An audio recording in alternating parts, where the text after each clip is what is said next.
What's up, ladies? Welcome to the first course in our Mastering Menopause Blueprint. So we are going to talk about managing stress and inflammation, because if we approach it from this standpoint, then it makes everything else so much easier because of what cortisol and stress does to everything else. So cortisol is a master hormone. It's produced by the adrenal glands. It's part of the fight or flight response. It's also part of the inflammation pathway. It is secreted when we have inflammation because it is anti-inflammatory. However, it has a lot of consequences if it's chronically elevated. So it's designed to be secreted in things like when we're running away from the lion or when we get a cut in our arm. Unfortunately, we experience elevated cortisol when we are in perimenopause and menopause because of what changing levels of follicular stimulating hormone and estrogen and testosterone do to our bodies. So as these hormone fluctuations are happening, they cause rising cortisol levels. Those rising cortisol levels can affect blood sugar levels, our appetite, our cravings, and the cortisol changes how and where the body stores fat.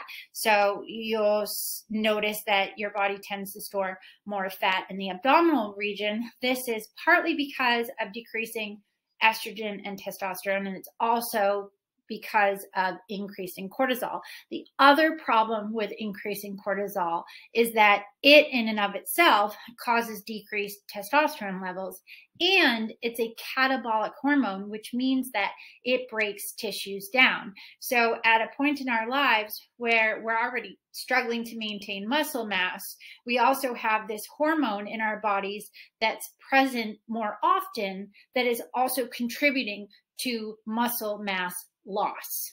So it's super, super important that we get this managed first and foremost.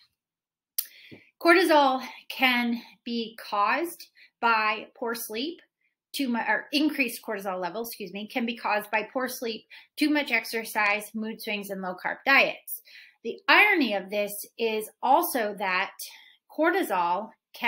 elevated cortisol can affect sleep quality. So we have this inverse relationship that as cortisol goes down in the middle of your day, your melatonin begins to rise to help you get nice deep sleep. If your cortisol is elevated later in the day, in turn, your melatonin is produced later and less, which then affects sleep quality, which then in turn makes us have elevated cortisol, and then we're chasing our tails.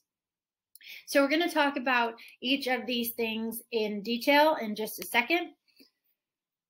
We have to realize, though, that the frustration is, we're aware of the frustration, but there are things that we can do about it. And these are the things that we're going to talk about over this course.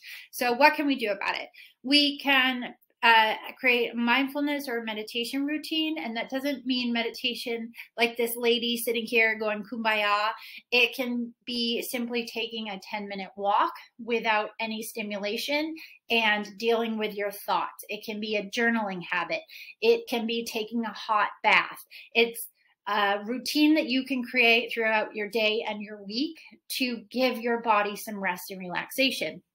We can make sure that we are eating enough foods. We're going to talk about that in a little bit, but chronic calorie deprivation, especially low carb diets, can stress the female body out, which at a time when we are trying to make this transition successful, right, we don't need that additional stress. Creating a sleep routine so that we're setting ourselves up for a healthy circadian rhythm allows us to manage that cortisol. Managing screen time, because these screens can, in and of themselves, be excitatory. When we are excited, part of that excitatory pathway is cortisol release. Adding in supplements. We're going to talk about that in just a minute. Finding a supplement stack that works for you and your body. Moving our bodies the best ways possible. We have to align our exercise with what our current goals are. It can change in the future, right? But we have a mission right now, and that is to get our hormones as balanced as possible and get our mind as balanced as possible while feeling good in our bodies as we make this transition. And then eating enough whole foods, because we need to be able to make all of the hormones and neurotransmitters to do all this stuff, right?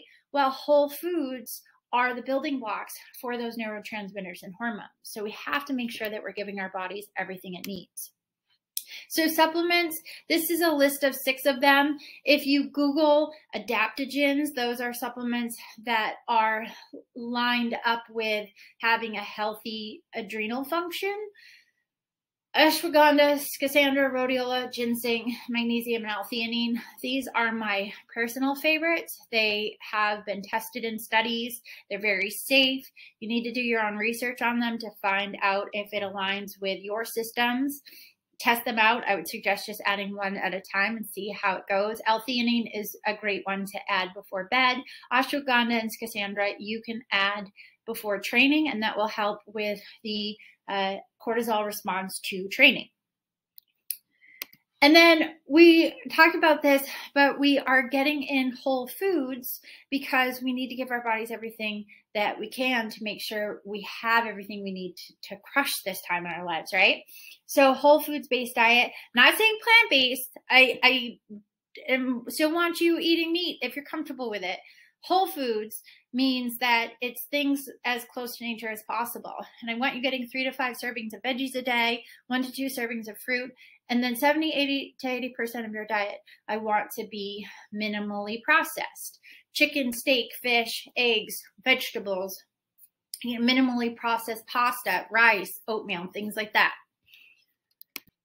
And then I want to make sure that we're navigating a bunch of this diet mentality. So I want to get rid of the restricting and binging because that stresses the body out, right? I want to set us up with some minimums, and then we make sure we get those minimums every day to support our bodies through this.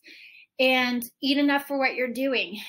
Depending on how much fitness you're doing in a day, the activity you have throughout your life, we have to make sure that you're getting those minimums in to support that. And then again, getting in a minimum number of carbs. A lot of women are coming to me frustrated with the weight they've gained, and they've been going super low carb or keto even because that's what social media and everything tells them. There are even places that say if you're in menopause, you should be eating low carb, no carb, doing intermittent fasting, right? But our bodies are designed to make babies, and it's traumatic what's happening right now. We're changing who we are. Our bodies need to be supported and loved through this time, which means it needs to be nourished based off of what our female physiology requires, and that is an adequate amount of carbohydrates for your activity levels.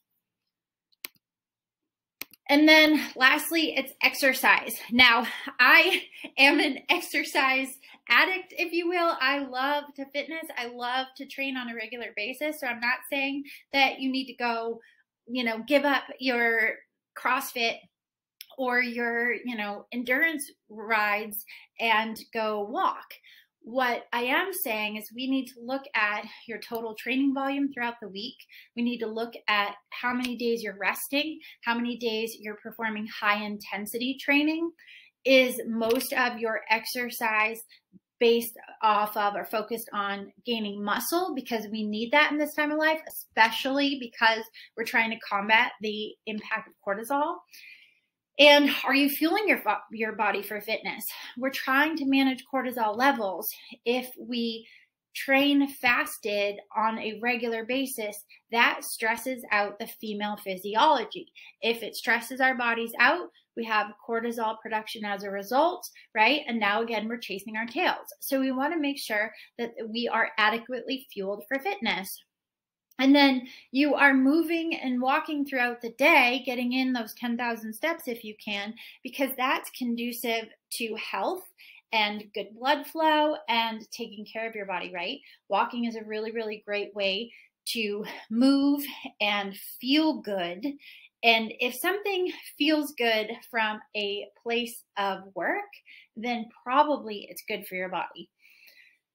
If you're a CrossFitter, while we're trying to navigate the weight changes, especially if sleep is an issue, I do recommend that you only do metcons 2 to 3 days a week, because those can stress the body out, inordinately, and we again are trying to manage that cortisol response.